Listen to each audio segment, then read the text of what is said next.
As these lessons do, this week's lesson further reinforces last week's lesson on fear and how our faith in Jesus should resolve all our fears. Today's lesson is discussed in 3 of the Gospels, Matthew, Mark, and Luke. In the lesson, Jesus is finishing the Sermon on the Mount, and he has been healing people. He instructs the disciples to cross the Sea of Galilee. Now, note here, while it is called the Sea of Galilee, it is actually a big lake. With smooth sailing, this trip is between 7 and 11 miles. The lake is about 160 feet deep at its lowest point, but sudden storms can arise, and they do frequently. The group was in a fishing boat, so it was not all that large. You could get 13 men into the boat, but not a whole lot more. Jesus must have been exhausted. While Jesus was God, he was also in human flesh. He had been walking and teaching and healing hundreds of people. So when he finally moved away from the crowd and boarded the boat, he fell asleep. A sudden wild storm came up, waves crashing over the boat.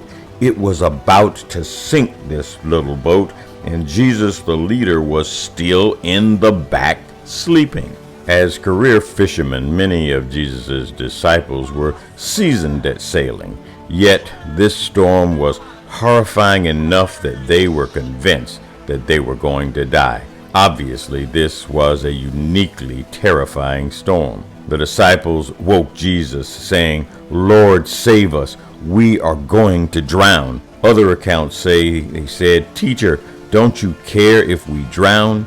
In either account, they thought themselves in imminent danger. As modern Christians, we encounter situations like this.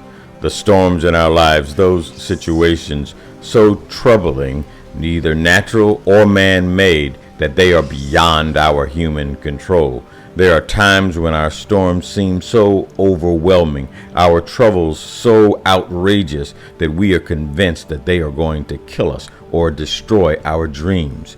Jesus is in this storm also, but Jesus does not have fear. While the disciples and we as modern Christians toss and turn in the storms, Jesus slept soundly because of faith. When the disciples woke Jesus, they were in a panic. Jesus rebuked them. He told them, he tells us, that their fear and our fear is a lack of faith. Think about it. We do not fear situations that we control, situations in which we are confident of the outcome. Our fears arise when we do not know the outcome and when one of those options is a bad option. Our fears arise when we step out of our comfort zone into the dark unknown. With faith that Jesus is in control, we should not stress in a storm. We should be calm even in the middle of the storm. When the disciples said, "Lord, save us," they saw imminent death. Their sailing skills were insufficient. Human intervention had failed. They woke Jesus, and the first thing Jesus did was rebuke their weak faith. "O ye of little faith, why are you afraid?" They were right to ask Jesus to save them.